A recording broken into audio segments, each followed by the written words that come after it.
आसानी से मिलने वाली चीज़ हमेशा नहीं रहती और हमेशा रहने वाली चीज़ आसानी से नहीं मिलती। सूरज की तरह चमकना है अगर तो उसकी तरह जलना होगा। नए नए चैलेंजेस को लेकर रोज आगे बढ़ना होगा। हेलो दोस्तों, मैं शैलेंद्र स्वागत करता हूं आपका आपके अपने फिजिक्स चैनल द भौतिक लवर्स में। आज मैं जो सवाल लेके आया हूं वो सवाल है फिजिक्स ओलंपियाड का, पाथफाइंडर ओलंपियाड का, और सवाल सरफेस टेंशन से रिलेटेड है। चलिए सवाल की तरफ आप बढ़ते हैं। YouTube vertical arms of which have length L. Vertical arms of which have length L. Radii R1 and R2. Radii R1 and R2. R2 is greater than R1. Is depth in water with its open ends down to such an extent that the water level in narrow arm coincides with that of outside the tube. उसे इस प्रकार से हमने डुबोया नीचे कि जो छोटा वाला छोर है, छोटा वाला जो आर्म है, उसके पानी की लेवल एक्चुअल वाटर लेवल, बाहर वाले वाटर लेवल के साथ मैच करती है।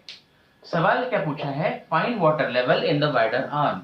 तो जो वाइडर आर्म है उसमें पानी की लेवल क्या होगी, ये हमें पूछा गया है। ठीक है, सवाल में बाकी चीजें सिचुएशन दी है कि बाहर का जो प्रेशर है, एटमॉस्फेरिक प्रेशर, वो P0 है, सरफेस टेंशन सिग्मा है, पानी की डेंसिटी रो है, एंड सो ऑन। हाँ, एंगल ऑफ कांटेक्ट भी 0 डिग्री कहा हुआ है। ठीक है, अब इस सवाल को थोड़ा सा साइड में रखते हैं और देखते हैं कि सिचुएशन है क्या और इसे किस प्रकार से हमको अपनी नैया पार लगानी है। चलो देखो, सिचुएशन में ये बोला गया कि शुरू में तो तुमने ऐसा रखा, ये पानी की लेवल है, जो दिख रहा है आपको, ये पानी पानी पानी पानी पानी पानी की लेवल है। अब आपको ये पूछा गया हुआ है कि जब इसे डुबाएंगे तो जब पानी की लेवल लोअर वाले में इसके बराबर होगी तो इसकी लेवल क्या होगी। तो हो क्या रहा है ये समझना बहुत जरूरी है। तो इसलिए थोड़ी देर के लिए इसको मैं साइड में रख देता हूं। सवाल आपने पढ़ लिया हुआ है। सवाल क्या पूछा क्या गया है कि हाइट क्या होगी। मैं थोड़ा सा ड्रॉ कर देता हूं। एक्चुअल में यहां पर क्या होना है कि शुरू में पानी की लेवल रहेगी, एक की इधर, दूसरे की इधर। सर ऐसी ही क्यों रहेगी, हम थोड़ी देर में ही इस चीज को समझ लेंगे। उसके बाद में बोला गया है कि आपने इसको डुबोया, तो इसकी पानी की लेवल मान लो ऐसी है और अभी इसकी पानी की लेवल दूसरे साइड की ऐसे होगी, ऐसे मान के चलते हैं। ठीक है, so overall what they are asking us to find कि इसके मुकाबले यहाँ पर जो पानी की लेवल है ये कितने नीचे आई है। तो basically I can say they are asking us to find this much distance h और दिस डेप्थ h, ये हमको ढूंढनी है। ठीक है, इस पे आने से पहले ये तो पता चले कि हो क्या रहा है, तो इसीलिए हम लोग थोड़ा सा फ्लैशबैक में जाते हैं और सरफेस टेंशन को शॉर्ट में समझने की कोशिश करते हैं। तो देखिए, जनरल टेंडेंसी हम लोग क्या कहते हैं, दो तीन चीजें यहाँ पर ध्यान में रखनी है। पहली चीज आपको ध्यान में जो रखनी है वो ये है कि जो शेप रहेगा मेनिस्कस का वो बहुत सारी चीजें बताता है। उनमें से एक है pressure difference. You already know कि अगर कोई ड्रॉप बना है या ड्रॉपलेट बना है या जो भी शेप बना है, उसमें कॉनकेव वाला पार्ट मतलब ए पॉइंट, कॉन्वेक्स वाला पार्ट मतलब B point. You definitely know what is the pressure difference here.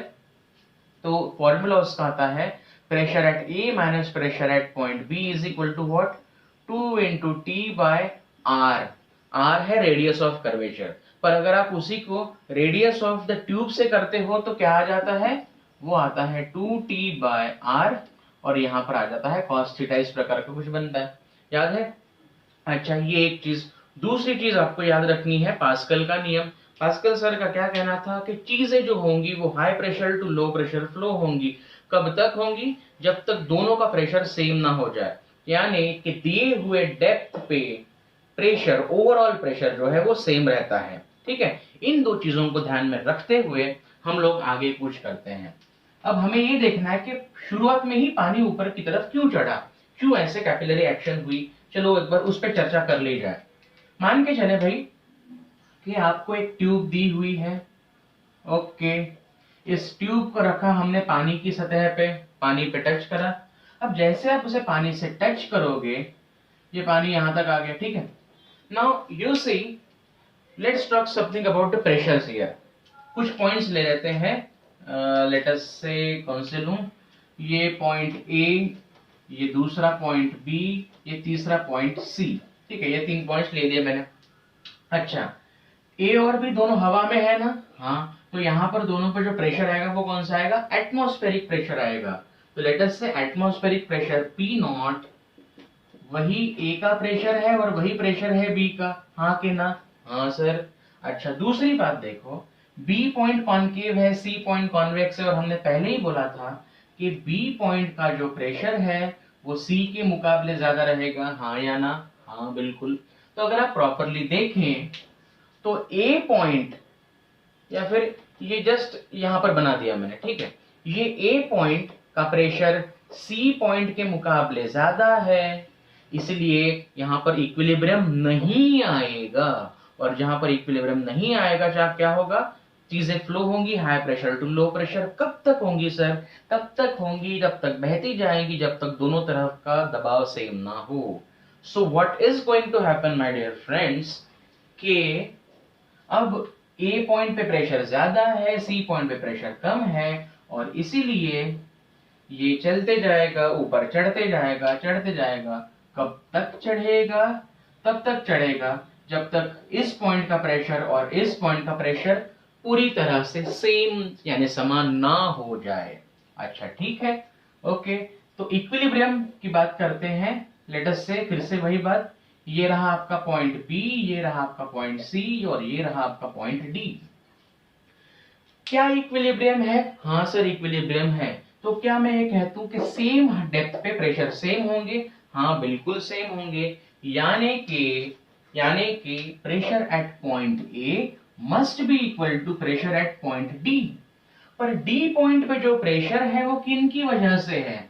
वो तो सी की वजह से है, प्लस लिक्विड के प्रेशर की वजह से है। अच्छा, सी पॉइंट का प्रेशर प्लस लिक्विड का प्रेशर कितना आता है? अगर ये हाइट h बोली जाए तो रो जी एच, बराबर है। तो यहाँ पर हम लोगों ने दो चीजों पे ध्यान दिया। पहली चीज कौन सी? कि जहां पर कॉनकेव शेप हो वहां पर प्रेशर ज्यादा, कॉन्वेक्स साइड में प्रेशर कम, प्रेशर का डिफरेंस 2T/r। दूसरी चीज पे हमने गौर किया कि इक्विलिब्रियम जब रहता है तब सेम डेप्थ पे प्रेशर सेम रहता है। ठीक है, अब इन चीजों की मदद से हम लोग सॉल्व करेंगे इन सब चीजों को। Now let us begin with the actual problem friends. Situation में बोला गया है शुरू में ही कि आपने पहले इसको ऊपर रख दिया ऐसे, यानी आपने कोई ट्यूब ले ली और इस ट्यूब को ऐसे रखा। अब जैसे आप पानी की सतह पे रखोगे, वही जो हम लोगों ने अभी चर्चा की थी वो सरफेस टेंशन वाला फेनोमेना लागू होगा और ये पानी ऊपर की तरफ चढ़ जाएगा। अब क्योंकि उसका जो फॉर्मूला आता है, क्या फॉर्मूला आता है? अभी चर्चा करी थोड़ी देर पहले, तो हाइट जो राइज होती है उसका फॉर्मूला आता है 2t cos theta by r rho g। You can see it clearly कि जिसका रेडियस कम होगा उसका हाइट जो है वो ज्यादा होगी, इसलिए हमने बनाया यहाँ पर इसका रेडियस कम है, इसकी हाइट ज्यादा, उसकी हाइट कम, यहाँ पर कम आएगा। ठीक है, so that's why the diagram was like this. Now comes the point, now here comes the point कि यहाँ पर प्रेशर क्या था शुरू में, तो देख लेते हैं। क्योंकि रेगुलर में ही चल रहा था तो ये वाले पॉइंट का प्रेशर भी एटमॉस्फेरिक प्रेशर के बराबर होगा और ये वाले पॉइंट का प्रेशर भी एटमॉस्फेरिक प्रेशर के बराबर ही होगा। क्यों सर, ऐसा क्यों? क्योंकि तब भी इक्विलिब्रियम था। अब आप क्या कर रहे हो? अब आप धीरे धीरे इस पाइप को या फिर इस यू शेप ट्यूब को पानी के अंदर डालने की कोशिश कर रहे हैं, अंदर जाने की कोशिश कर रहे हैं। अब उससे क्या फर्क पड़ेगा? सोचो कि अगर आपने बाल्टी में पानी लिया और मग या जो भी आप बोलते हो उसे आपने उल्टा रख दिया, उस पे हवा ब्लॉक हो गई है। अब आप क्या कर रहे हो? अब आप उस मग को फोर्सफुली पानी के अंदर डालने की कोशिश कर रहे हैं। अब आप जैसे जैसे उसे पानी के अंदर रखोगे, शुरू में जो हवा थी उसके लिए अवेलेबल वॉल्यूम इतना सारा था, अब आपने क्या किया? उसको पानी में डाला, अब पानी की लेवल यहां तक आ गई। क्या अवेलेबल वॉल्यूम कम हो गया एयर के लिए? हाँ सर, वॉल्यूम कम हो गया। तो अगर वॉल्यूम कम हुआ तो प्रेशर बढ़ेगा। तो यही चीजें यहाँ पर हो रही है कि आप जैसे जैसे इसे नीचे नीचे लगाओगे, यहाँ पर जो हवा का प्रेशर है वो बढ़ जाएगा। चलो ठीक है, प्रेशर बढ़ जाएगा। अब बात होती है बी की। क्या बोल रहे हैं हम लोग? हमने उसको इतना नीचे लेके आए कि यहाँ की लेवल और यहाँ की लेवल मैच कर गई। पूछा ये गया है ये वाली लेवल कितनी होगी, हाइट h कितनी होगी। तो चलो समझने की कोशिश करते हैं फिर से पुराना तरीके से। अच्छा, ये प्रेशर बदल गया है ना? हाँ हाँ बिल्कुल बदल गया है। कितना है? मान के चलें कि ये वाले पॉइंट का प्रेशर मैं ले लेता हूं P1। क्या ये वाले पॉइंट का प्रेशर भी P1 होगा हवा का? हाँ, हवा का प्रेशर यहाँ पर सब तरफ सेम रहने वाला है। तो चलो P1 प्रेशर मिल गया। चलो ठीक, अब आगे क्या? आगे एक काम कर लेते हैं, हम लोग कुछ पॉइंट्स के नाम दे देंगे, नामकरण कर देंगे। लेट अस से ये पॉइंट मैं कह देता हूं A, इस पॉइंट को बोल दिया B, फिर इस पॉइंट को कह देता हूं C, इस पॉइंट को बोल देता हूं D, और इसके ही लेवल पे जो पॉइंट है ये हो गया पॉइंट E। ठीक है, चलो अब देखें किस किस चीज का प्रेशर क्या क्या होगा। कॉनकेव सरफेस का प्रेशर कॉन्वेक्स वाले के मुकाबले ज्यादा, तो मैं ये कह सकता हूं फॉर श्योर, क्या कह सकता हूं? Pressure at A is equal to pressure at B plus 2T by कितना है इसका रेडियस? R1 cos theta. पर हमें बताया गया कि एंगल ऑफ कॉन्टैक्ट 0 डिग्री लो करके, सो cos 0 इज 1। मैं डायरेक्टली यहाँ पर लिख रहा हूँ 2T by R1। I hope ये क्लियर हो जाएगा। उसी लॉजिक से C और D का देखिए। C is concave, D is convex, तो मैं कह सकता हूँ कि pressure at C is equal to pressure at D plus 2T by R2। क्या यह भी सही है? हाँ सर, ये भी सच है। समझ गए? अब आगे क्या? क्या इक्विलिब्रियम आया हुआ है? हाँ सर, इक्विलिब्रियम आया हुआ है।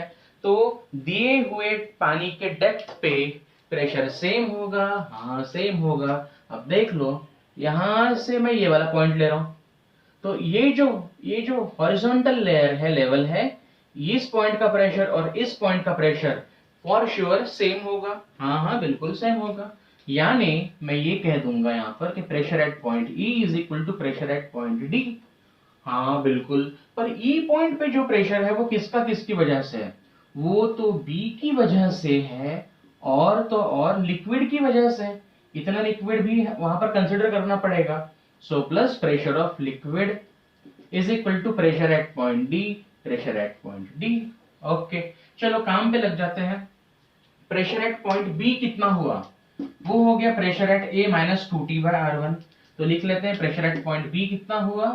Pressure at A minus 2T by R1 plus pressure of liquid कितना आप जानते हैं भली भांति, रो जी एच होता है। प्रेशर एट पॉइंट D कितना?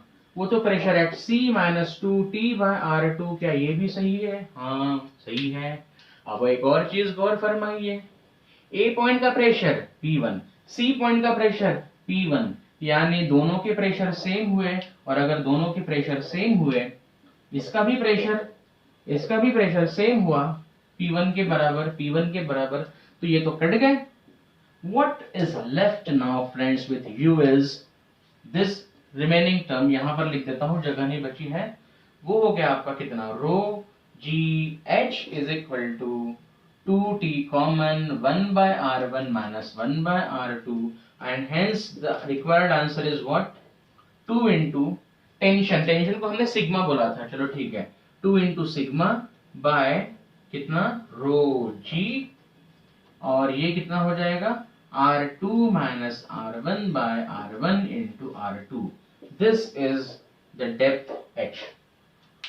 ठीक है, तो आज देखा जाए तो आप क्वेश्चन उतना मुश्किल नहीं था, यहाँ पर बस आपको कंसेप्चुअल अंडरस्टैंडिंग करनी थी। तो एक बार रिकॉल कर लेते हैं हम लोगों ने यहाँ पर क्या क्या किया।